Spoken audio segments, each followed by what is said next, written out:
Bukan hanya memulung barang bekas, Cinta Kuya juga pungut sampah plastik di Amerika.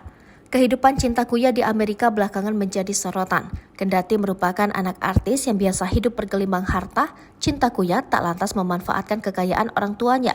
Cinta Kuya bahkan juga bekerja part-time sebagai pelayan restoran. Bukan hanya memulung barang bekas, Cinta Kuya kali ini juga memungut sampah-sampah plastik. Hal itu diketahui saat Uya Kuya menengok kedua anaknya, Cinta Kuya dan Nino Kuya, yang sedang melanjutkan pendidikan di California, Amerika Serikat. Pertemuan Uya dengan Cinta dan Nino diunggah di akun media sosialnya. Pada unggahannya, Uya Kuya nampak memperlihatkan kegiatan yang biasa putrinya Cinta Kuya lakukan ketika berada di California. Satu yang paling disorot ialah mengumpulkan sampah plastik untuk didaur ulang. Sampah-sampah plastik tersebut dikumpulkan agar nantinya bisa ditukarkan menjadi uang. Usut punya usut, setiap botol yang dikumpulkan memiliki harga yang berbeda-beda. Kata Uya, Cinta mengumpulkan sampah plastik yang ia gunakan dan mengumpulkan dari tetangga di rumahnya.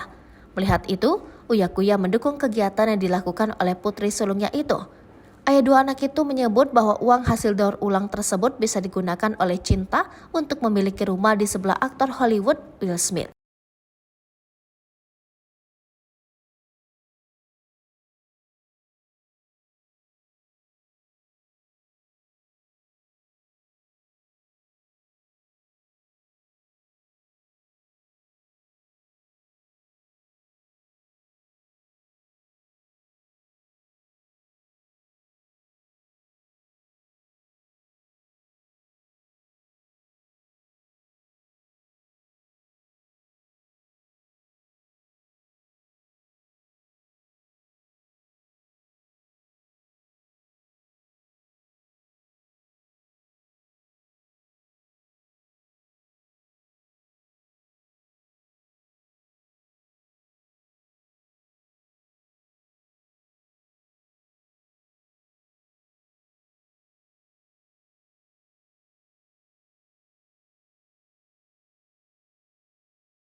Hai pemirsa Sri Popo TV, jangan lupa komen, like, dan subscribe, serta tonton terus berita-berita terupdate lainnya ya.